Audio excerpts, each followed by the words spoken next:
It's time to go behind the wild with the Greensboro Science Center.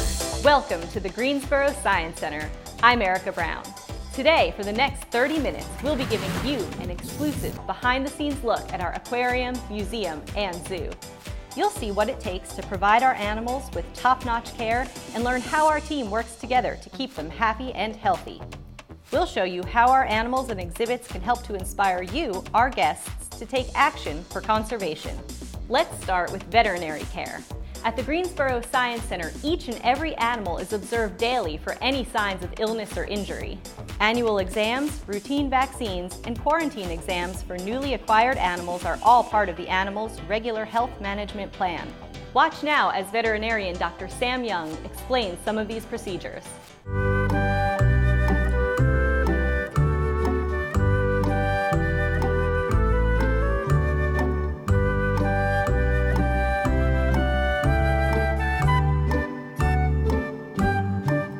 Today we're looking at BB-8, who's a newly arrived, year-and-a-half-old African hedgehog. So all of our new animals come into quarantine before going out into the general population. The quarantine period is designed to prevent the spread of some potential disease process. So today with the hedgehog, BB-8, we just did a generalized physical exam, just kind of a general look over, make sure he looks healthy, he's bright, alert, responsive. He can move around well, he's in good body condition, no external parasites, that kind of thing. We checked his teeth too, because that's a common problem with hedgehogs. He looks fantastic, and he's very friendly too, which this guy's going to be used as a program animal, so he'll be interacting with children and other families that come and visit us.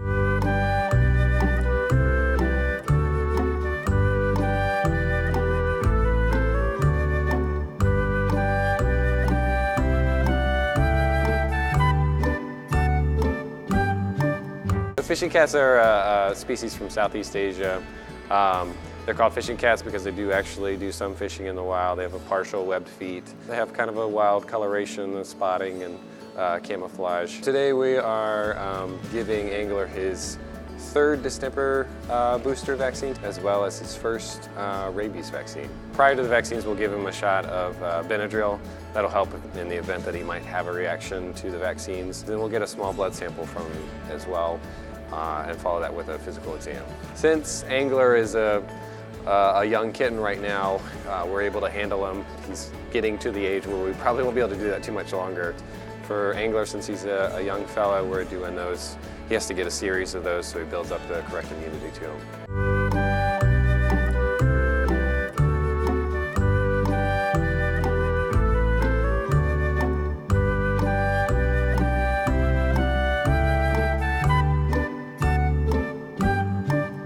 We did an annual exam on Bertha, our 24-year-old Burmese python. So as part of that annual exam, she gets a full look over, so tail to head, a palpation of the abdomen, looking through the skin, looking at her vent, opening her mouth, making her say ah, looking in her eyes. Every other year, she'll get a much more thorough exam. She'll show out full radiographs, we'll run some blood work. This year was kind of a more off year, so just a general physical exam. Everything checks out. I didn't palpate anything suspicious. Her skin looks great, oral cavity looks great, her eyes look great. She looks visual and healthy and vibrant and very strong, as you guys will see with struggling with the keepers here. She's an elderly snake, but she should have quite a few more years in her.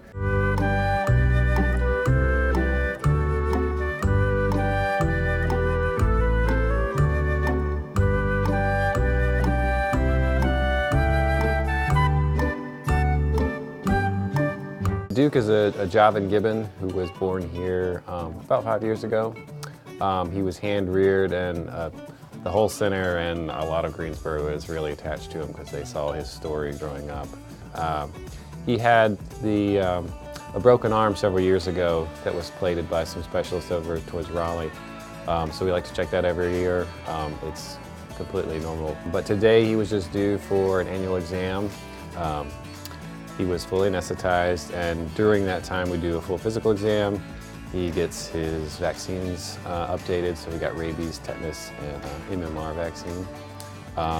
We did a TB test. His physical exam is completely Normal, no abnormalities found.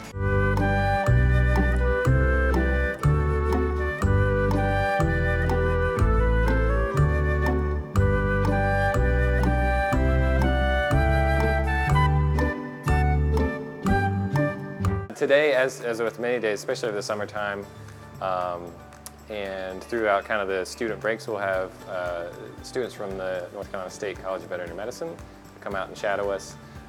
Usually those students are interested in exotic or zoological aquarium medicine. So it gives them a unique opportunity to kind of see a facility in action. We're going to let them kind of get hands-on with the penguins and do the physical exams themselves and report back.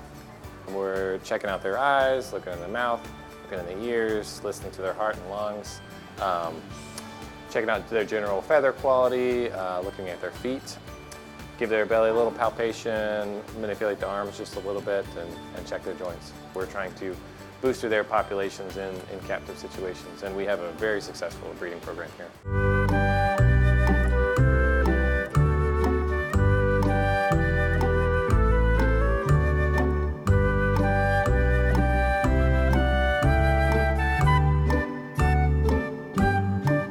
So Jogo is a 5.5-year-old male, a Komodo dragon. He's been on exhibit here for about a year now, and this is our first real time getting our hands on him for a physical exam. We've been slowly crafting a custom-made box that you guys will see in the video footage that will kind of restrain him, keep us safe, and him as well. Exam went really well for the first time. We've got a ways to go as far as our training and getting him used to being restrained in the box while someone's touching on him, because he's not really used to any of the keepers physically handling him. We did get a blood sample though, which is super cool. So we can send that off and test out things that check out his kidney values and liver and some of the other body systems that we're interested in. Coming up next, we'll take you behind the scenes of our aquarium, show you how we train animals for veterinary procedures, and give you an up-close introduction to our red pandas.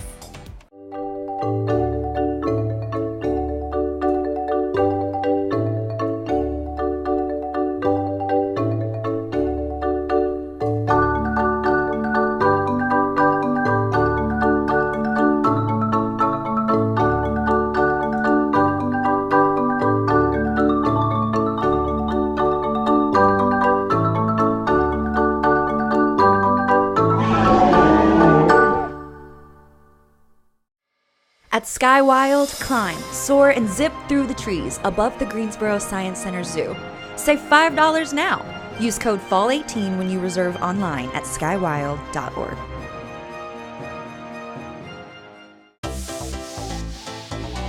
It's time to go behind the wild with the Greensboro Science Center. Even on an average day at the Greensboro Science Center, there's a lot going on behind the scenes to make sure our animals are happy and healthy. From keeping animals comfortable in the heat of summer to providing them exciting new objects and activities to stimulate their minds, our animals' comfort and care is always our top priority.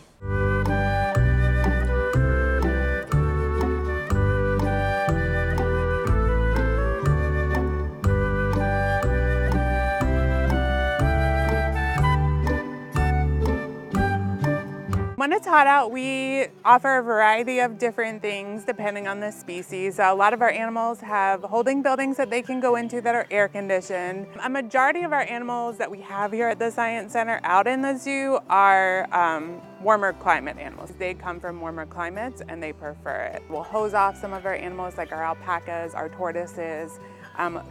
Ones that have pools in their exhibit, for sure the pools will be full, so it offers a nice cool place for them to be. We offer ice treats and cooling rocks for other animals. They tolerate the heat a lot better than we do, but just like any of us, we're not going to be running around doing laps, jumping jacks or anything when it gets that hot. So they'll be sitting in a lot of shaded areas, being cool.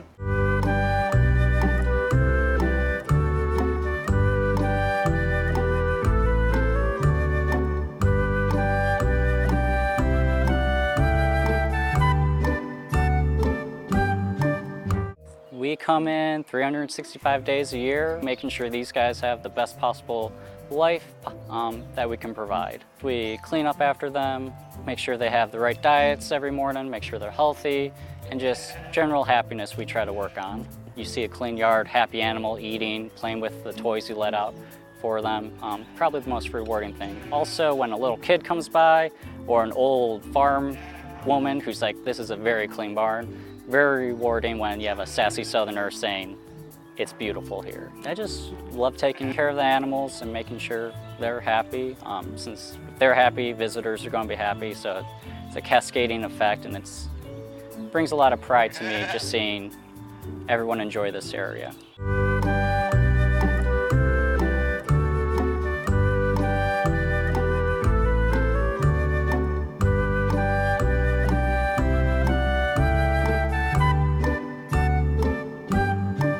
We train all of our animals here, most of our animals here I should say, for vet procedures. It kind of keeps the whole situation less stressful for the keeper staff, for most importantly the animals and the vet staff. I know a lot of our animals will get fed multiple times throughout the day, and keepers will take that as an opportunity to train them as well. Ruby, she has a vet procedure at the end of the month. If I can get her into a crate, we can easily bring her up to the hospital and make it a much smoother transition. With Abby, our howler monkey, and the behaviors you saw there, because they live in groups, it's really good that they have their own station. So if Abby's on her station, she knows it's her turn to be worked with.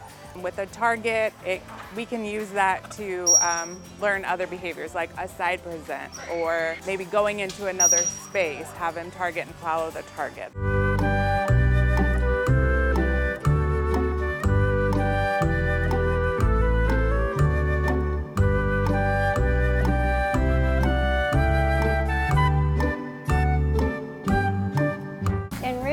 Is something that will make an animal's life a little more interesting. It arouses the animal's curiosity and keeps them from getting bored. We make nesting material for the penguins every year. This year we took it up a notch and took the nesting material, which is this, and put it inside a ball. They take it and put food in it, and then the animals can use it for different types of digging in it and finding the food. So we're recycling the trash can to make a house. And when we're done, we hope we're going to have something that looks like a hut. It's very, very rewarding. There's times when we put stuff out there and it really works, and that puts a big smile on our face.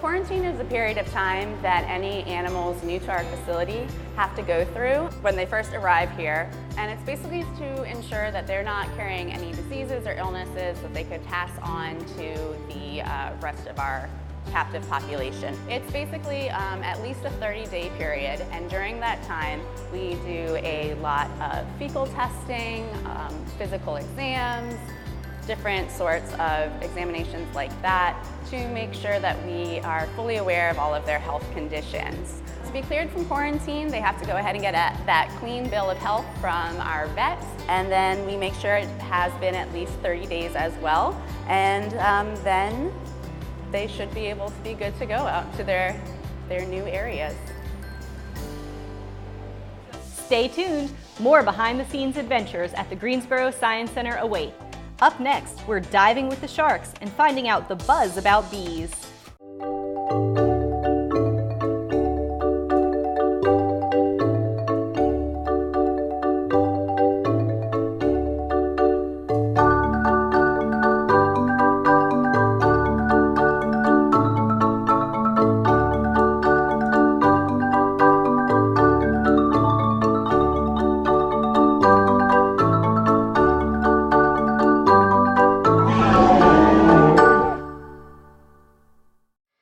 At SkyWild, climb, soar, and zip through the trees above the Greensboro Science Center Zoo. Save $5 now. Use code FALL18 when you reserve online at skywild.org.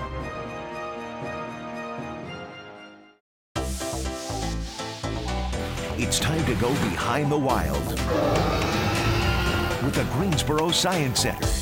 Our red pandas are much more than cute faces. At the Greensboro Science Center, our animals act as ambassadors, helping to tell important conservation stories that we hope will inspire you, our guests, to take action to help preserve and protect animals and habitats all around the world.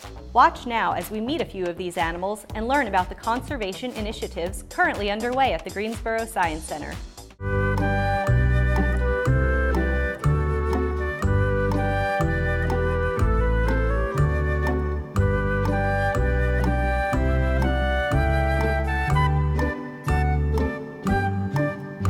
Greensboro Science Center, we love our pollinators. They come in all different shapes and varieties. We've planted things that are important for them, and we need them. They're great partners. One reason we have bees here at the Greensboro Science Center is to encourage people to make your yards and your neighborhoods more bee-friendly, more pollinator-friendly. They love everything that's in the green, blue, purple, yellows they can combine, and those are the flowers they're going to zoom in on. Inside each of those hives are about 8 trays, and on the rocks in the back you can see some honeycomb that's false honeycombs for the bees to start to colonize. And a social bee like this is why we can find them, why we can use them for honey, and why we can use them to move and pollinate our crops.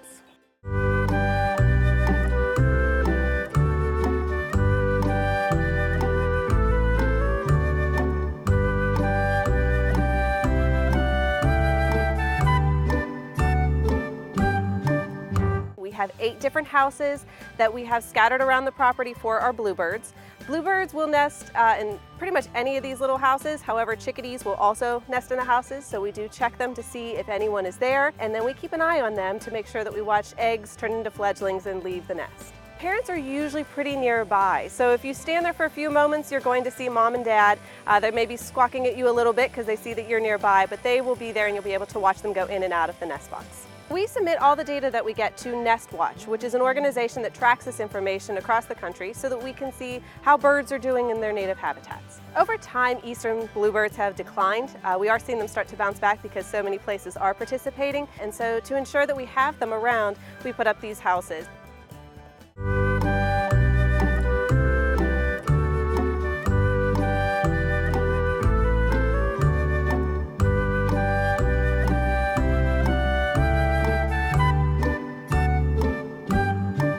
We're involved in a program that's run by the North Carolina Resource Commission called the Box Turtle Connection. They ask people to set up study zones. We have 22 acres here, and we thought that would make a good study site. We've got deciduous forest around here, which is good habitat for box turtles, and we've seen them here. So we began in 2013, and so we track turtles here and catalog the turtles, collect data. We have 2 inside the property right now that have transmitters on them. This is one of the transmitters here, and it will stay on that turtle for just about 2 years, and we'll track its movements.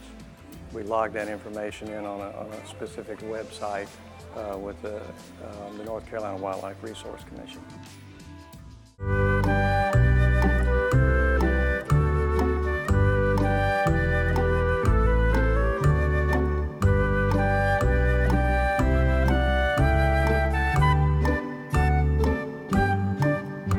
Greensboro Science Center, we have 2 red pandas. We have our male, Taji, or Tai as we like to call him, and our female, Usha.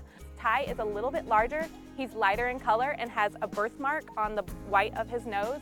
Usha's a little bit smaller and darker in color. So these guys come from high altitude regions in Nepal, India, and China. They live in fir trees, and that's how they actually have their camouflage, that red color. So they're coming down and tearing down the forest to make room for not only new homes, but they're using the wood for logging. So these guys are endangered. So that is really sad because that area is becoming very overpopulated. So habitat destruction is their main threat right now. One way you guys can help red pandas here in Greensboro is really easy. So you can become a red panda ranger here at the Science Center.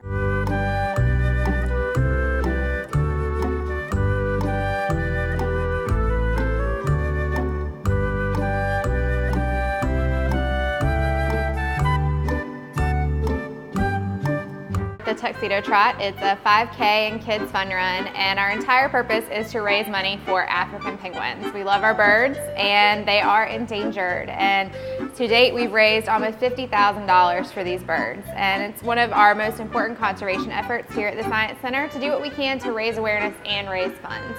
This race does a really great job of doing that. It's a fun effort to come out and do something for yourself, something that's really great for your own fitness, but also something that's great for a very charismatic species like the African penguin that everyone knows and loves. We also encourage our runners to come dressed as penguins. So we have a costume contest, we do awards, so there's a lot of opportunities to come out here and win an award that's not necessarily tied to how you did in the race that day. Get ready to swim with the sharks. Next, we're going behind the scenes of the Greensboro Science Center's Wiseman Aquarium, North Carolina's first inland aquarium.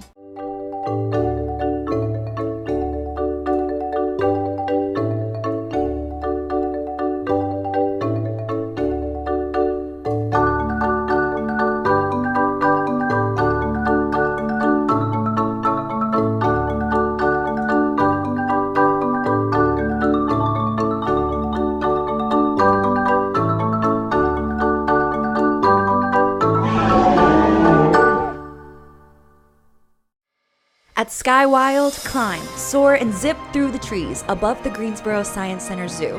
Save $5 now. Use code FALL18 when you reserve online at skywild.org.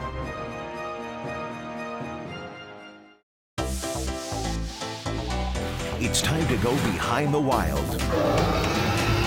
with the Greensboro Science Center. Making an ocean in Greensboro is hard work, but we love sharing the diversity of the ocean's inhabitants with our guests. Join us behind the scenes of the Wiseman Aquarium as we dive a little deeper into some of the animals and exhibits featured here.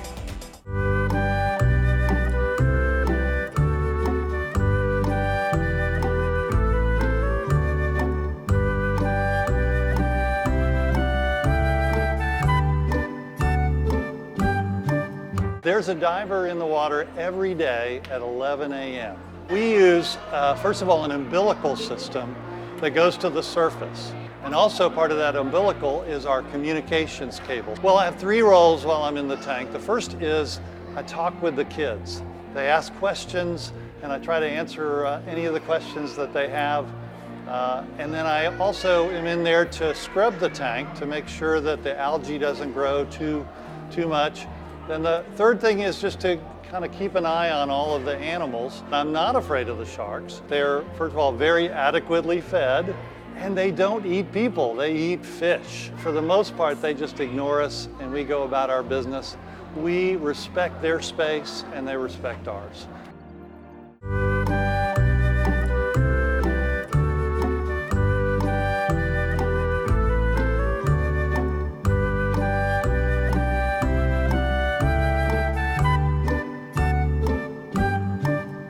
This exhibit is called our Living Corals exhibit, and they require very precise parameters to live in. So they need very bright lights to mimic the sun. They also require very pure, very clean water. We have a whole bunch of different animals in here that all have different jobs. The tanks will go around and eat algae that is bad. We also have skunk cleaner shrimp. So they will go around and pick up detritus and eat debris and stuff that would otherwise gunk up the reef. And fragging is what happens when you take a piece from that coral colony and you make a new colony. So when you break a piece off, you haven't necessarily killed that coral, but created a new colony that will grow the same way the original colony did.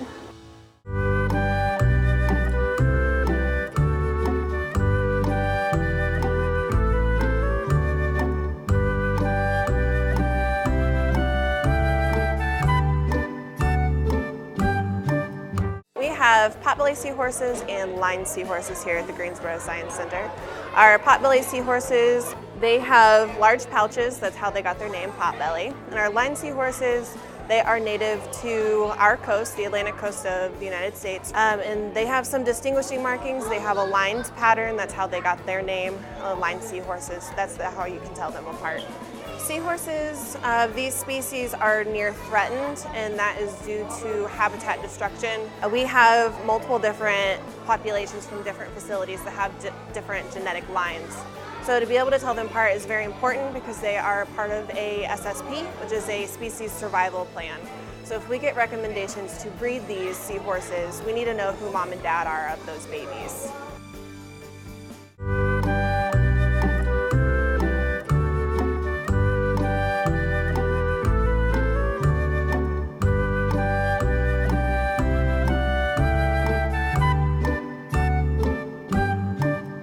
Salinity can range anywhere from 0 in our Amazon freshwater system up to 35 parts per thousand on the high end.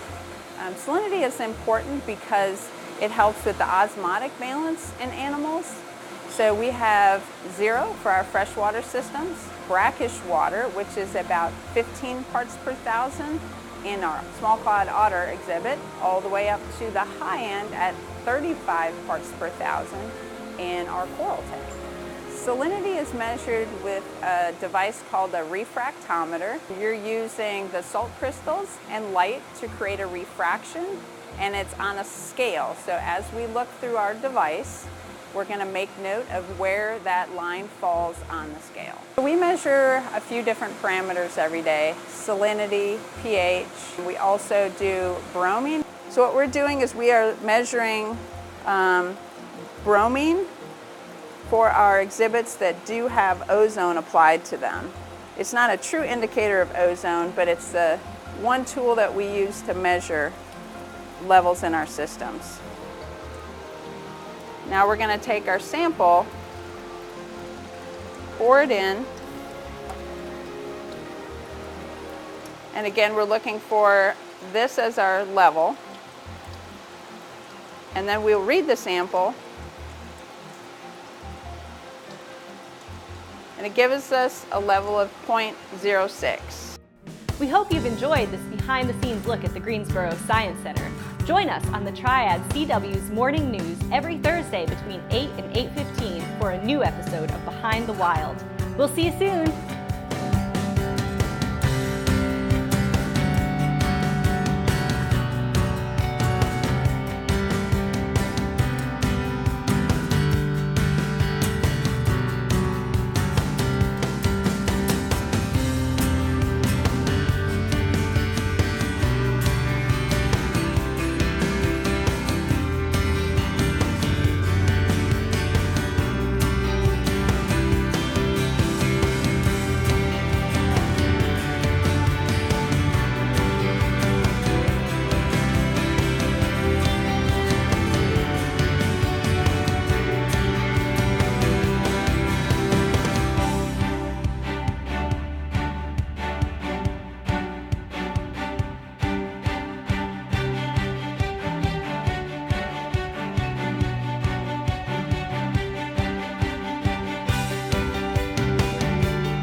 To experience more, go to greensboroscience.org.